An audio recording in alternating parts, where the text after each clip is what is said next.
বলেছিলাম 2025 সাল কিন্তু শিক্ষক নিয়োগের বছর। তোমরা একের পর এক শিক্ষক নিয়োগের বিজ্ঞপ্তি আসতে দেখেছো। অবশেষে টিজিটি পদে আরও এক শিক্ষক নিয়োগের বিজ্ঞপ্তি প্রকাশিত হলো।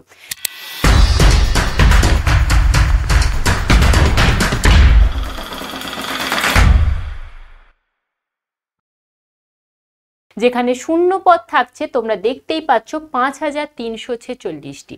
ঠিক কোন কোন পদে তোমাদের নিয়োগ হবে, কি যোগ্যতা থাকবে, পরীক্ষা কিভাবে হবে, সমস্তটাই আলোচনা করব এই ভিডিওতে। তাহলে চলো শুরু করি একে একে আলোচনা। Hello student, welcome to BSSI YouTube channel. এই চ্যানেলে তোমাদের অনেক অনেক স্বাগত। আজকে আমাদের আলোচনার বিষয় হচ্ছে আরও এক শিক্ষক নিয়োগের বিজ্ঞপ্তি প্রকাশিত হয়েছে, যেটা টিজিটি পদে নিয়োগ হবে সেই সম্পর্কিত আলোচনা। তো প্রথমেই তোমরা দেখতে পাচ্ছ যে সরকারি বিদ্যালয়ে এই নিয়োগটা হবে এবং অবশ্যই করে স্থায়ী পদে নিয়োগ হবে। টিজিটি অর্থাৎ ট্রেন্ড গ্র্যাজুয়েট পদে নিয়োগ হচ্ছে। শুধুমাত্র লিখিত পরীক্ষার মাধ্যমেই নিয়োগ হবে, কোনো রকম ইন্টারভিউ কিন্তু এখানে নেই। আর তুমি যদি ভারতীয় হও তাহলেই আবেদন করা যাবে, অর্থাৎ যে কোনো রাজ্য থেকে, যে কোনো জেলা থেকে তুমি আবেদন করতে পারবে। ছেলে মেয়ে উভয়েই আবেদন করতে পারবে। এবং সর্বোপরি বলে রাখি, এই যে শূন্যপদটা তোমরা দেখলে সেখানে কিন্তু ছেলেদের জন্য আলাদা করে সিট রয়েছে এবং মেয়েদের জন্য আলাদা করে সিট রয়েছে। তাহলে পুরো ভিডিওটা কিন্তু তোমাদের দেখতে হবে কোন কোন বিষয়ে নিয়োগ। প্রথমেই দেখে নাও, এই যে রিক্রুটমেন্টটা সেটা কিন্তু প্রকাশিত হয়েছে DSSB থেকে। DSSB কি না, Delhi subordinate service selection board. Delhi সরকারের অধীনস্থ যে সমস্ত সরকারি বিদ্যালয় রয়েছে সেখানে শিক্ষক নিয়োগ করা হবে এবং এটি একটি দিল্লি সরকারের গ্রুপ বি পদের চাকরি। দিল্লি ছাড়া অন্যান্য রাজ্য থেকেও কিন্তু আবেদন করতে পারবে, অর্থাৎ পশ্চিমবঙ্গ থেকেও তুমি আবেদন করতে পারছো। এরপরে বলা হচ্ছে ডোমিসাইল কিন্তু সেই অর্থে নেই। তাহলে কাদের জন্য ডোমিসাইলটা রয়েছে? শুধুমাত্র ওবিসি ক্যান্ডিডেটদের জন্য। ওবিসি ক্যান্ডিডেট যদি তুমি দিল্লির প্রার্থী হও তাহলেই আবেদন করতে পারবে, অন্যথায় নয়। এবার তুমি যদি পশ্চিমবঙ্গের ওবিসি হও তাহলে তুমি জেনারেল হিসাবে আবেদন করছো, তোমার আবেদন করতে কোনো বাধা নেই, শুধু তুমি ওবিসির সুযোগ সুবিধাটা পাবে না। আশা করছি বিষয়টা ক্লিয়ার হলো। যাদের সাবজেক্ট সংস্কৃত তাদের জন্য কিন্তু বিশেষ সুবিধা থাকছে, কারণ এখানে তোমাদের শূন্যপদ কিন্তু প্রচুর রয়েছে। ঠিক কতগুলো শূন্যপদ রয়েছে চলো একে একে দেখি। এরপর তোমরা দেখে নাও যে ফর্ম ফিল আপ কবে থেকে শুরু হবে। বিজ্ঞপ্তি প্রকাশ হয়েছে কিন্তু 3-10-2025 এবং আবেদন শুরু হবে 9-10-2025 দুপুর 12টা থেকে এবং আবেদন শেষ হবে 7-11-2025 রাত 11টা 59 পর্যন্ত। 7ই নভেম্বর পর্যন্ত কিন্তু তোমরা আবেদন করতে পারবে। আরও একটা বলে রাখি, আবেদন মূল্য কিন্তু একদম কম, আমাদের পশ্চিমবঙ্গের থেকেও কিন্তু আবেদন মূল্য কম। তাহলে চলো পুরো ভিডিওটা দেখো। এরপর দেখো বয়স সীমা কি থাকছে। ইউআর অর্থাৎ জেনারেল ক্যান্ডিডেটের জন্য বয়স সীমা থাকছে 21 থেকে 30 বছর এবং SC ST প্রার্থীরা কিন্তু 5 বছরের ছাড় পেয়ে যাবে। 21 থেকে 35 এবং ওবিসি শুধুমাত্র দিল্লির প্রার্থী হতে হবে, আমাদের পশ্চিমবঙ্গের কেউ পাবে না। আর বয়স সীমা নির্ধারিত হবে কিন্তু 7-11-2025 অনুযায়ী, অর্থাৎ যারা ওবিসি প্রার্থী রয়েছে আমাদের পশ্চিমবঙ্গে তাদেরও কিন্তু বয়সের ঊর্ধ্ব সীমা হতে হবে 30 বছর। আশা করছি বিষয়টা ক্লিয়ার হলো। যদি ক্লিয়ার না হয় অবশ্যই কমেন্ট বক্সে কমেন্ট করো, তোমাদের উত্তর নিয়ে আবার আমি হাজির হব। বেতন কাঠামো কি থাকছে না, লেভেল 7 অনুযায়ী বেতন কাঠামো থাকবে 44,900 থেকে 1,42,400 টাকা পর্যন্ত। এরপর দেখে নাও যে শূন্যপদ কোন কোন বিষয়ে তোমাদের নিয়োগ হবে সেটা আগে দেখে নাও। কি কি না, mathematics, English, social science, natural science, Hindi, Sanskrit, Urdu, Punjabi, drawing teacher এবং স্পেশাল এডুকেশন টিচার। অর্থাৎ যারা স্পেশাল এডুকেশন টিচারের জন্য প্রিপারেশন নিচ্ছিলে তারাও কিন্তু এই পরীক্ষাটা দিতে পারবে। তাদের ক্ষেত্রেও অবশ্যই কিন্তু তোমাদের স্পেশাল বিএড থাকতে হচ্ছে। তাহলে চলো শূন্যপদটা দেখি। দেখো তোমাদের বলেইছিলাম যে মেল ক্যান্ডিডেট এবং ফিমেল ক্যান্ডিডেটের জন্য কিন্তু আলাদা আলাদা শূন্যপদ। তাহলে দেখে নাও, ম্যাথমেটিক্স মেল ক্যান্ডিডেট 744 আর ফিমেল 376। ইংলিশের ক্ষেত্রে দেখো, ইংলিশেও খুব ভালো একটা তোমাদের শূন্যপদ রয়েছে। মেল ক্যান্ডিডেট 869 এবং female 104। Social science male 310, female 92। Natural science 630 male আর ফিমেল হচ্ছে 502। হিন্দির ক্ষেত্রে থাকছে মেল ক্যান্ডিডেট জন্য 0 পদ 420 এবং ফিমেলদের জন্য থাকছে 136। এবার আসো দেখো সংস্কৃতর ক্ষেত্রে কিন্তু প্রায় 700+ দেখে নাও। মেল ক্যান্ডিডেটদের জন্য থাকছে 342টা এবং মহিলা প্রার্থীদের জন্য থাকছে 416টা। তাহলে যারা মহিলা প্রার্থী তাদের জন্য সিট কিন্তু আরো বেশি। উর্দুর জন্য থাকছে 45 মেল এবং ফিমেল 116। পাঞ্জাবি সাবজেক্টের জন্য থাকছে 67 মেল 160 হচ্ছে ফিমেল। ড্রয়িং টিচার টোটাল 15টা, এখানে মেল ফিমেল ভাগ করা নেই, এবং স্পেশাল এডুকেশন টিচারের হচ্ছে 2টো। এই করে টোটাল হচ্ছে 5346টি শূন্যপদ। তোমরা জানো কিছুদিন আগে DSSSBর PRTরও কিন্তু নোটিফিকেশন বেরিয়েছিল। এরপর দেখো শিক্ষাগত যোগ্যতা।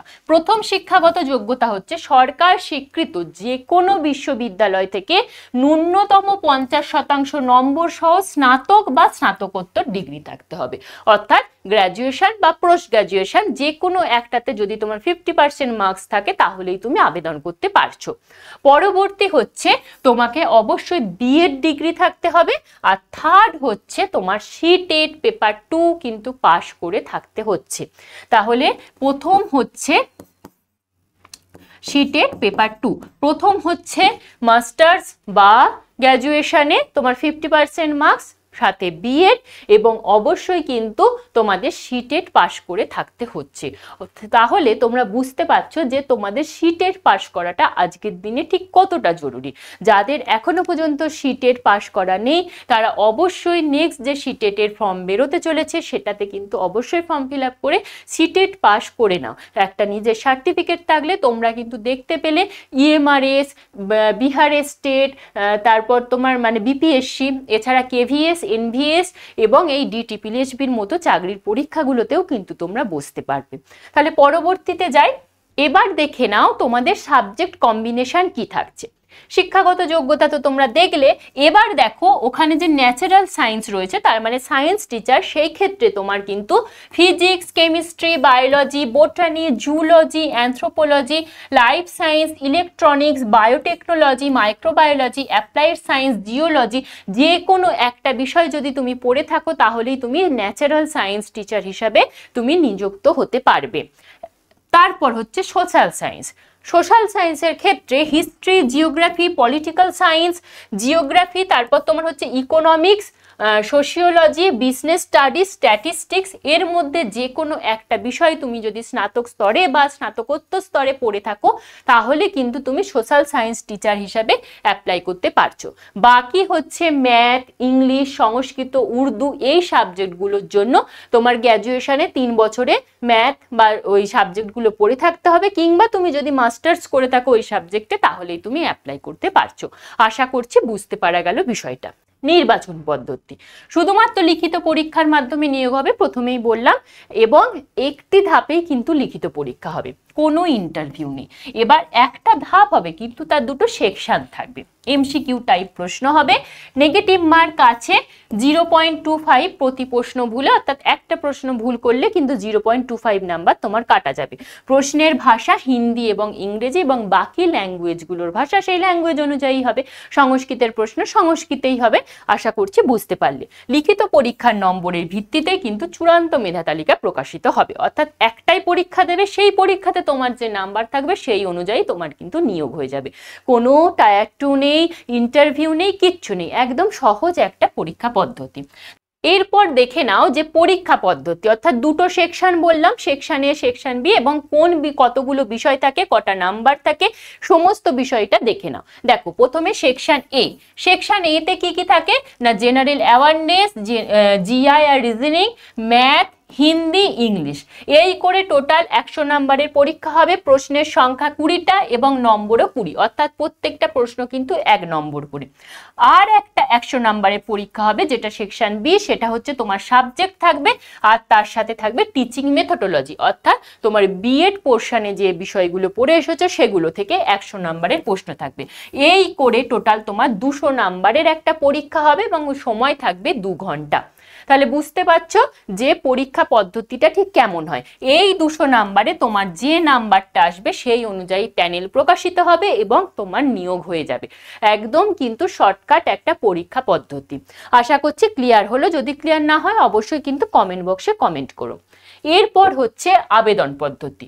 অফিসিয়াল ওয়েবসাইটটা ওপেন করছো, এরপর তোমাকে রেজিস্ট্রেশন করতে হবে, অ্যাপ্লিকেশন ফর্মটা তুমি যথাযথভাবে পূরণ করবে, ডকুমেন্ট আপলোড করতে হবে, ডকুমেন্টের ক্ষেত্রে ফটো সিগনেচার কিন্তু আপলোড করতে হচ্ছে, আর আবেদন মূল্য জমা করবে, প্রিন্ট করে নেবে। এরপর দেখে নাও যে আবেদন মূল্য। আবেদন মূল্য ইউআর, ওবিসি, ইডব্লিউএস এর জন্য থাকছে 100 টাকা।